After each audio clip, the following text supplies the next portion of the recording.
Hi everyone, S.E. Smith here, and welcome to another Throwback Thursday. Lot going on. There always seems to be something that pops up when you least expect it. And I have to say, keeps life interesting, even though I keep telling my husband that I'm ready for life to be boring. I said, boring is good. And he's like, oh, no, it's not. And I'm like, oh, yes, it is.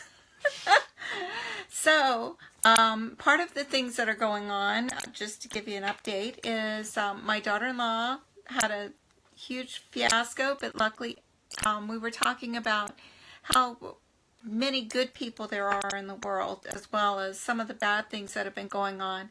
But a quick rundown, she was supposed to meet her family over in Europe, and got to the airport, and they wouldn't let her go through security or print out her tickets or anything because of her passport.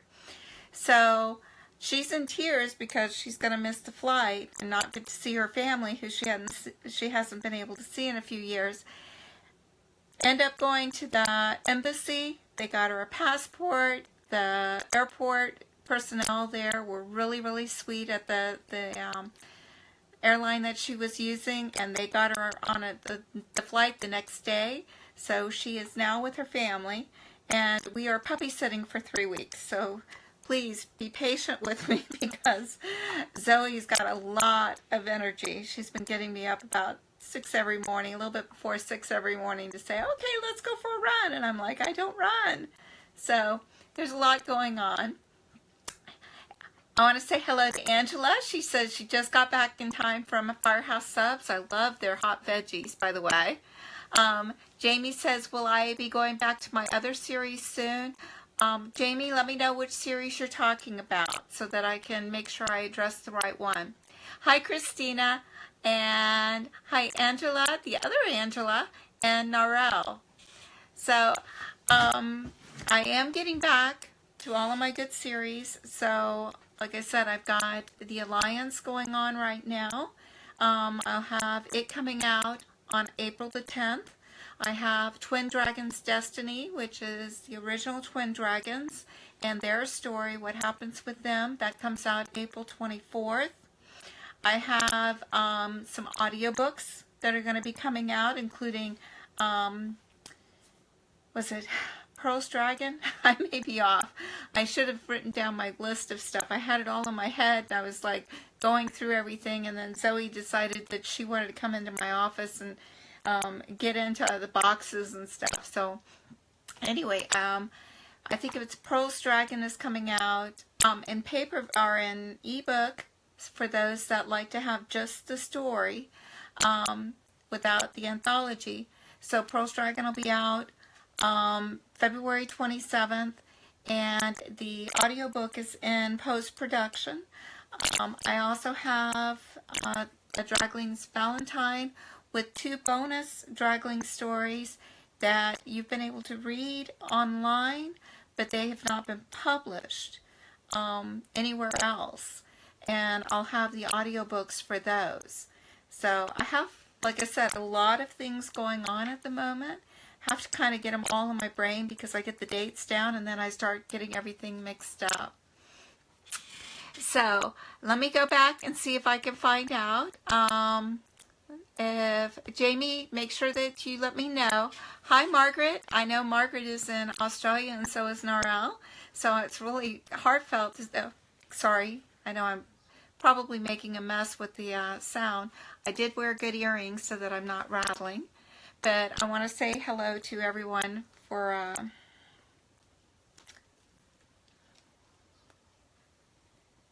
and make sure that the sound is working. I hope everything is the sound working okay for everybody?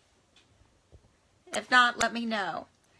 So, as I was saying, I'm trying to get the dates and everything together. I want to make sure that I answer all of the questions. Elizabeth says, will I ever finish the Seraphim series? Yes, I will. I apologize. Heart of the Cat is going to be the next story in that one. It's amazing how I can remember who's going to be in what and where. But this year I'm really focusing on getting back to my core stories, including my Cosmos Gateway series. So you'll have Course Attack and Saving Runt. Hi, Krista. Hi, Angela. Angela says they're all good series. Thank you. Hi, Tanya. Tanya, you're going to be liking it because I'm telling you, I have in my upcoming books, I'm going to be just randomly picking out all of the different names. So if you don't be surprised if you start seeing your name in one of my stories. Narelle reminded me that The Sea King's Lady is out February 20th in audiobook, so I'm very excited about that as well. And my David is also doing the narration for that. It was funny because I have a different distributor for that series, and I wanted to make sure that I kept him because I really do enjoy the way he's just got this really rich voice, and he does such a good job with the different characters. Hi, Diane. Tanya says, I'm so excited that I made it to the live. I'm glad that you made it too, because otherwise I feel kind of weird sitting here just talking, looks like, to myself. I'll have to share a story about what happened today too, which is kind of funny. So, make sure I'm going through. And Angela says, yay, Cosmos Gateway. Diane says, I love all of your series. And what Diane, she says, my favorite is still Choosing Riley. I think I wore out my audiobook you gave me. If it made you laugh, that's what it's worth. Because I was talking to a lady today, and we were talking about how, it's been such a great experience being able to reach out. And I was telling her about some of the emails that I've gotten over the years, and there's some that just literally, they just melt your heart. When I got one email from a gentleman who said his wife suffered from migraines, and she had migraines so bad that she had lost her job, and she was going through a very, very difficult period because she didn't feel worthy anymore. And he said it had been so long since he'd heard her laugh.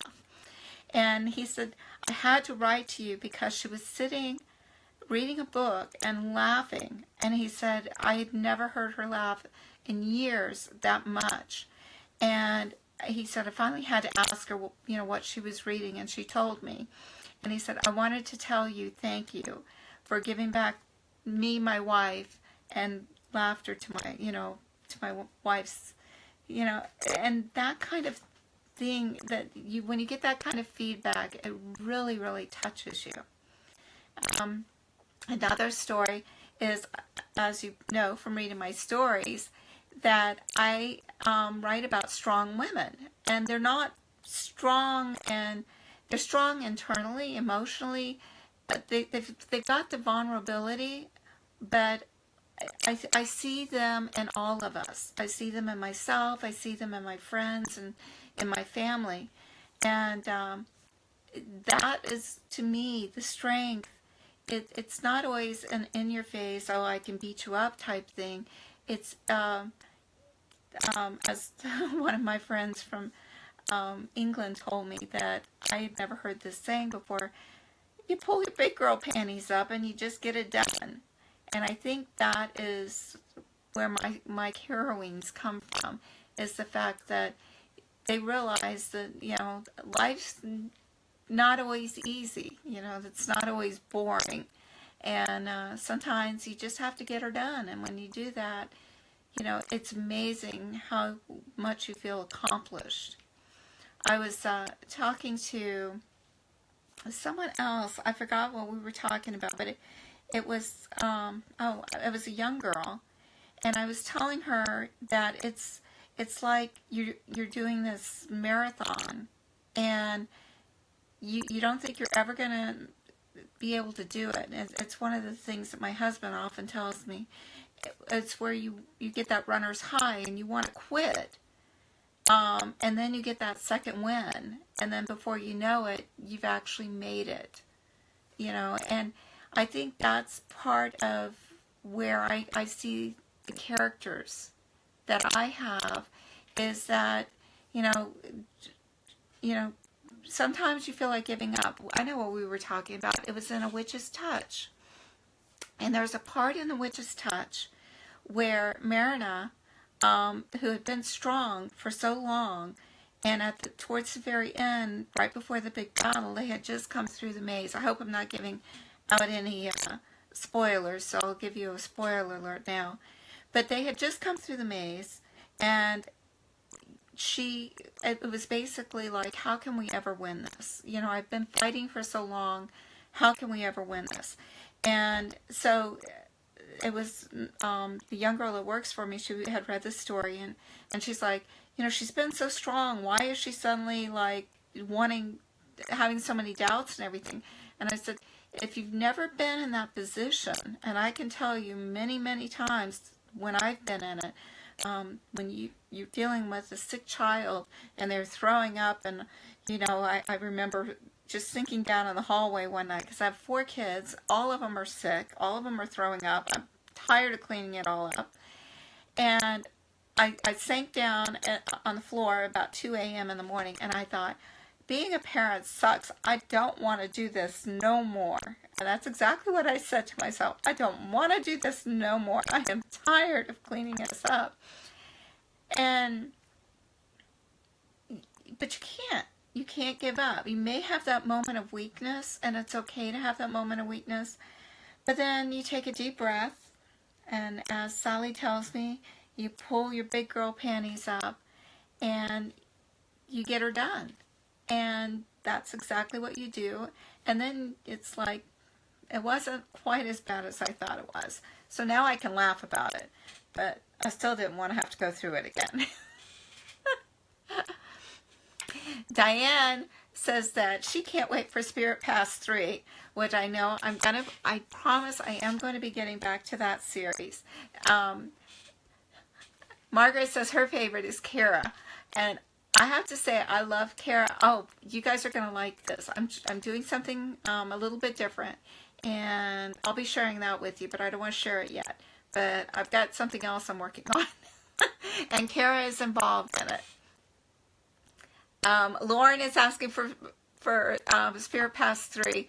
It's funny how I've had people that say, I don't want you to write anything but, you know, like the Dragon Lords or anything but sci-fi. And they've told me, you know, I don't want you writing these other draglings. They didn't want me writing that one, which I told you guys about. Or some of these other stories that I've written.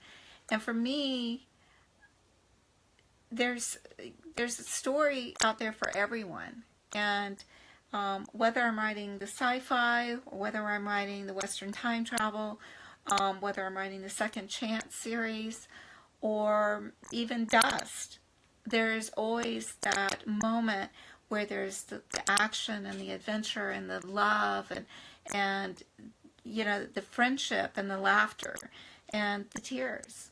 You know, there's times where, you know, you're just sitting there and you're bawling, and then the next time you turn around, you're laughing. And so I think in all of my stories, that's the thing that I look forward the most to when I'm writing. Jean says hello. Hi, Jean.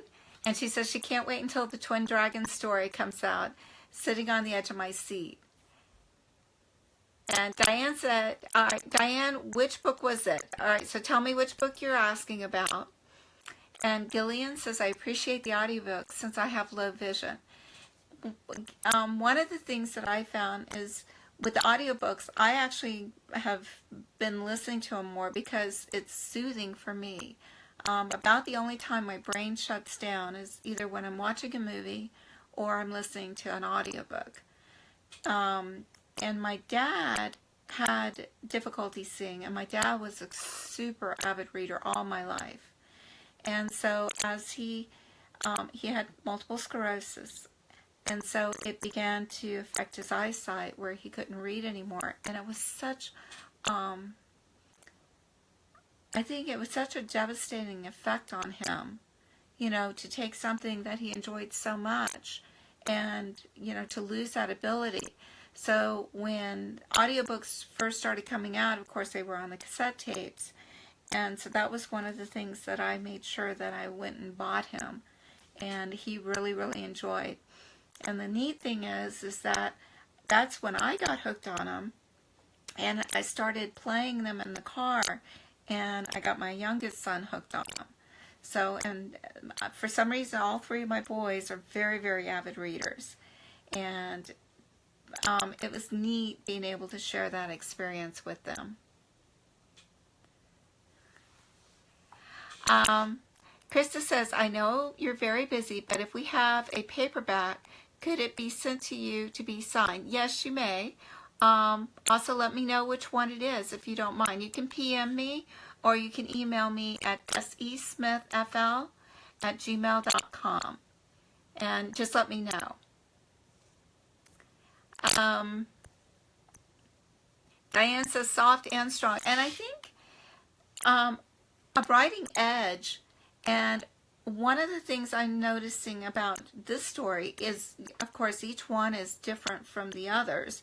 And that's what I like. You know, they may be set in the same world, which, let me tell you what, I had a major twist in this, and I'm thinking, I didn't even see that one coming. So there's going to be some major twist in these stories. But seeing and relating to the fact that even big, strong, hulky guys can have moments of weakness or periods where they're not always that big, strong one. And I think if you've ever watched the Marvel comics, I think the Incredible Hulk, you know, I think he's got that big, strong, but that's also that sense of vulnerability. And I really like characters that are like that. You know, they've got that where you can relate to them and you can understand them. I know that there's been times in the almost 32 years that my husband and I have been married, that there was times where he's just like, okay, I'm done, you know, can you take over for a little while? And there's been times where I said, I'm done, and he's taken over.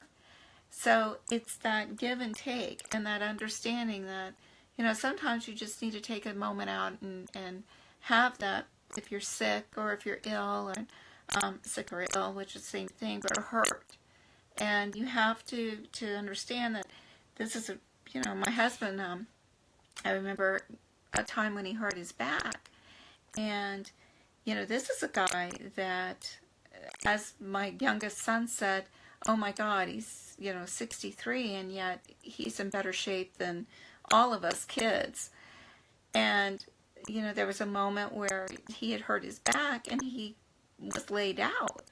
So even the strongest guys can sometimes have that sense of vulnerability. So you'll see that in Edge's story. And I like that, you know, that difference in this one. So Angie says hello. Angela says hers was Merrick's Maiden. And again, I went back with Merrick's Maiden. Addie, her losing her hearing came from my dad. And my dad was 12 years old, and he came down with spinal meningitis.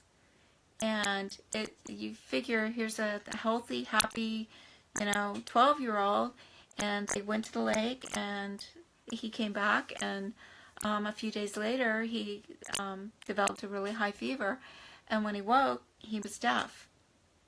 And so he eventually regained partial hearing in one ear, but he was totally deaf in one and almost totally deaf in the other one. But he never let it slow him down, and it never let him... he had the best sense of humor. And he still did things like, you know, he swam on the high school team, and he lived up north, so he did mountain climbing. And he when I, you know, knew him, he was doing handball, and he was riding his bike and bowling. So, and eventually he ended up with MS, which they don't know if the spinal meningitis may have weakened his system or not, but he was just such an inspiration to see someone who had, at 12 years of age, he wakes up one morning and he can't hear at all. And to see someone keep their personality. So that's a personal share. Teresa and Carlos say hello. Diane says, sometimes you just lose your way for a bit, and that's true. And it's okay to lose your way. I guess that's part of what keeps life from being the boring part, even though, you know, like I said, sometimes I'm ready for that, especially when you have a 2-year-old dog in the house. And you'll probably hear her, she's playing with the ball. She's got this green ball that talks. Lauren says, you write it, I buy it, easy. And Diane says, I'm with you. I appreciate it. I know I am going to be writing a couple of stories that some may not want to read. I'm going to be writing the 3rd book in the Project Gleases series, Survival Skills. This is Sergei's story. I'm looking forward to that one, believe it or not. That's a 5-book series, and it's just evolved so much that, you know, I fell in love with Ash. And Sergei, you meet him at the end of the story, and Sergei's got a really cool, him and May were picking on each other a lot. And he just has this really cool personality, but he's also not who you always think he is. So I think that's going to turn out to be a really great book. Thank you, Teresa. She says, I like whatever you write. Take your time. It's all fabulous. Angela says, I love how so many of your series are kind of interconnected. And that's another reason why I think you guys are going to like Edge, is it brings out some more of those connections between the different series. And it's given me, I'm actually seeing what's happening in the different worlds, and I'm thinking, oh my God, you know, as it's growing, you're going to see more and more interconnections, and you're going to see how all the puzzle pieces are coming together. So I'm excited about that, and that was where the major twist came in this story. Lauren said emotionally vulnerable, and I think that's very, very true. Krista says, and capturing Kara, of course, she says, I laugh so hard, I love her so, and yet, if you remember that story, remember the part in the garden where she had withdrawn into herself, and Traylon wasn't sure that she was going to make it. And in that sense, that's where you saw the vulnerability. And such a strong man. But, you know, his love for Kara was just... And I think that's where watching him with the kids and with Kara and how they're... he's turning out to be such a cool dad. And he's growing with it. And you get to see him appreciate it. Angela says she loved Cosmo's Promise. And Cosmos, I would have to say, probably is more like me in the geeky part. I didn't expect him to be quite as hot, I guess is a good way. But I do have to say I'm looking forward to writing more books in that series, because Core's Attack, which has been playing in my mind, and then Runs, and then I want to write, I fell in love with Garrett and Rico, and I've still got to write Lan and Brock's story with the sisters, Natasha and her sister. So there's all these characters that are still in this series that I'm just fascinated with, and watching them evolve and see where this world is going to also take me. So I'm looking forward to having the 2 books in that series come out this year. And I'm really... And you're going to love... And Norel's funny. She's going, Jarman. And Jarman's is another one that I've got planned, hopefully for late this year. And then, of course, Adelar's story and Rourke's story, because I want to get back to Gracie's world. And I've actually got already the covers for... I have to finish Gracie's world, because I already have the covers for the prequel, which talks about the guys that she left behind and the Freedom Five. You had Adam and Chase in them, and so I've got their story to tell.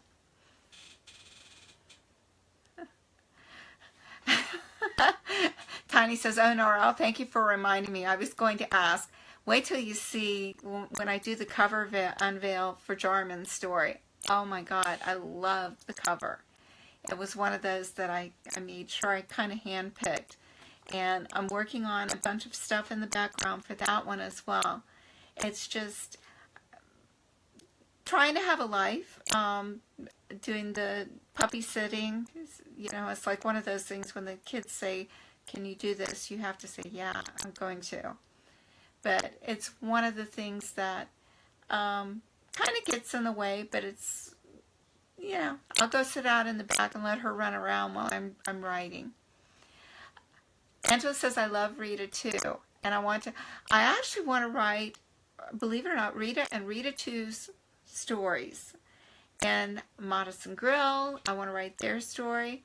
That one, you met Modest in Star Storm. And I think in that one, I really, she may have been, I think she was also in Rivers Run. I have to go back and look. But she was at the end of Rivers Run, but really you got to know her in Star Storm. And I just fell in love with her character. I loved her personality.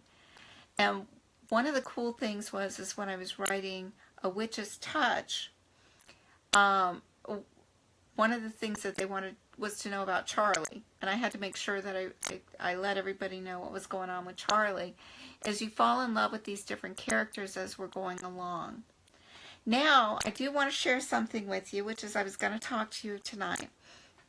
I'm going to share a quick story about, and I may have shared this before, about a trip that we made out west, and our air conditioner broke down in the middle of summer. It's like 110 degrees outside. I'm dying.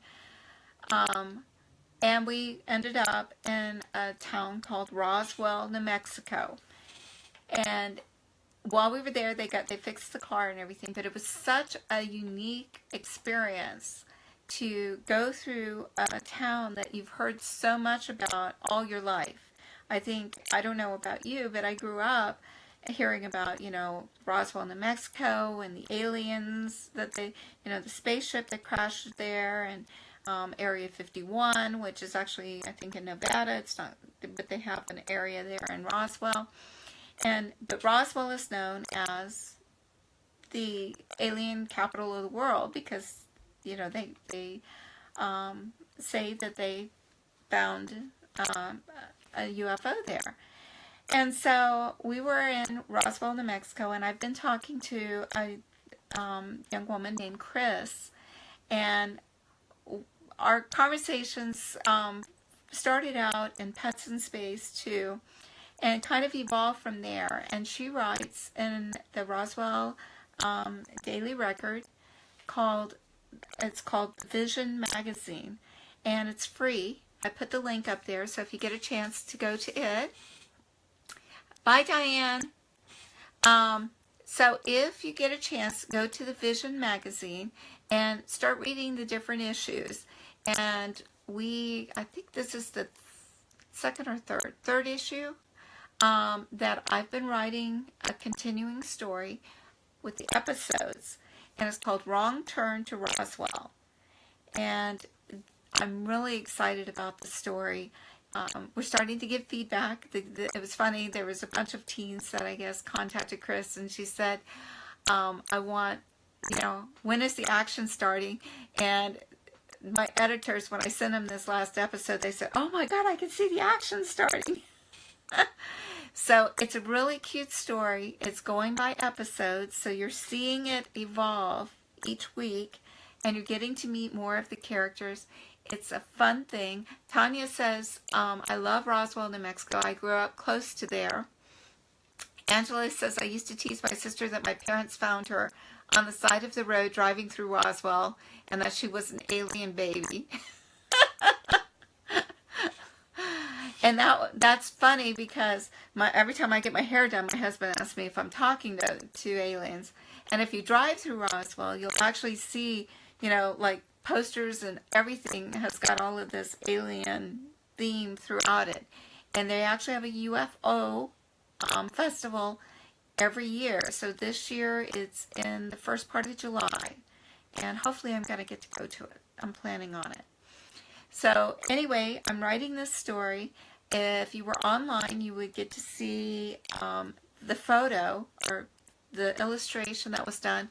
That's Alan's mother. Alan is one of the main characters, and him and Matt are a hoot. And then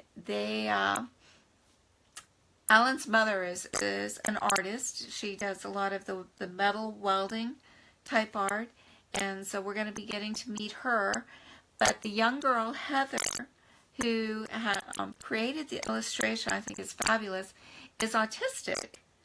And so she has fallen in love with the characters, and she has taken it upon herself to start creating the characters and drawing them as basically from the descriptions and as she envisions them.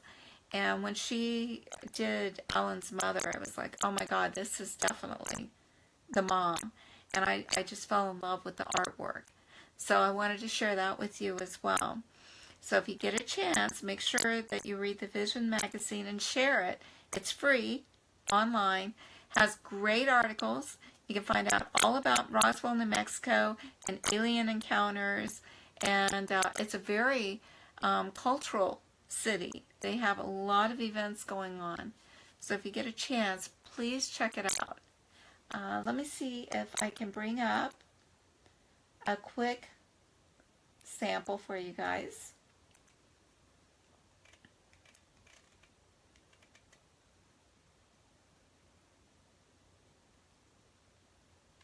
Let's see if I've got it. Let's see.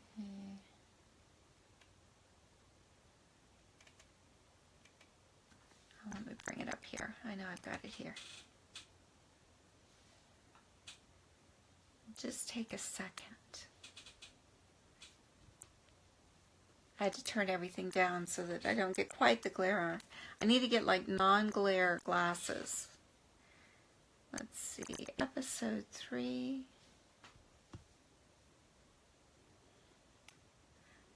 I swear if you guys could see it, I have my desktop, my iPad, and my iPhone, and my husband's always coming in going, do you need another one? I'm sure I could find another, iPhone or computer or something for you. And that's about usually the time I tell him to go away. Okay. I see where I was missing. And wrong turn. Here it comes.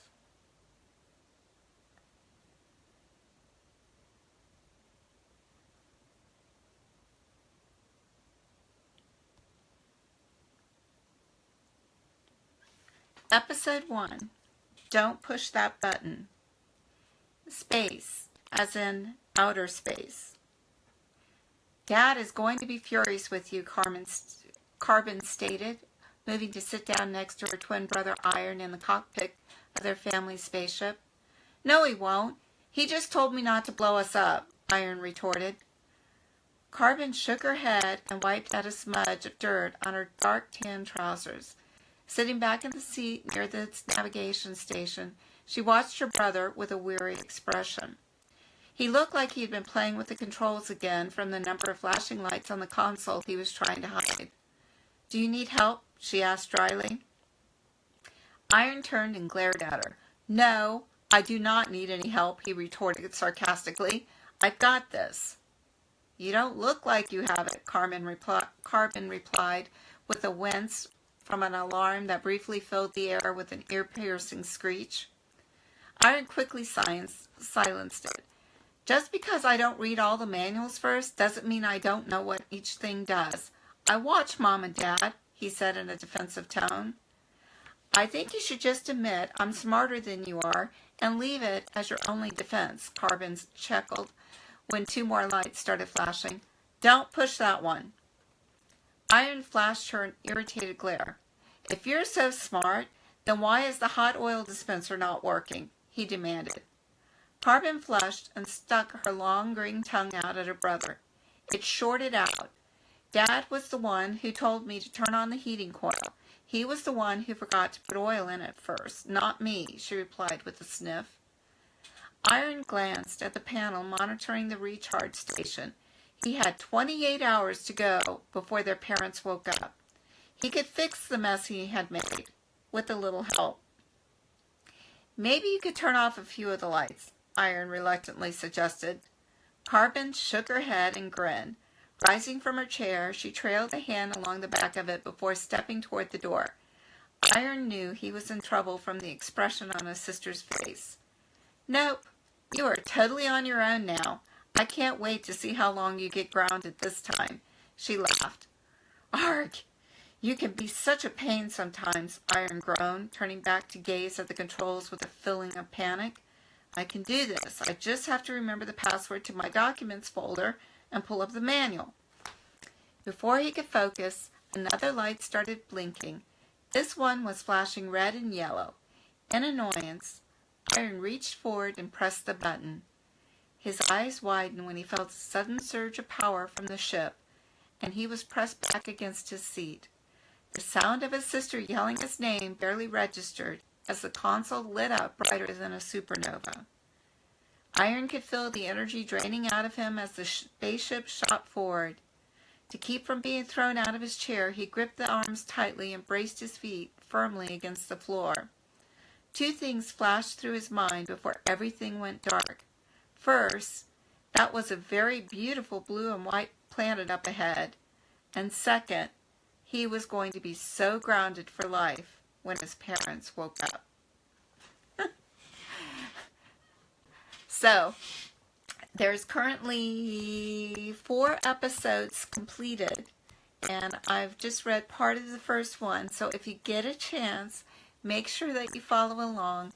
And like I said, I'll be updating it, so you're actually going to get to see this story unfold, and we'll be including the illustrations that Heather has been creating.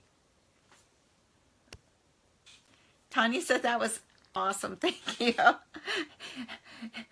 Krista says, husbands always help when it's not a good time to help.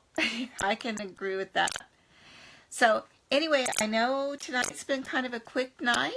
I'm going to get back to finish writing on Edge. I've got a few more paragraphs to go, and I want to get this done because I want to find out what happens. And I hope that you guys get a chance to check out Wrong Turn to Roswell, and I'll be talking to you next week. If you have any questions or anything that you want to know, just let me know, and I'll be happy to answer them. Talk to you later. Good night.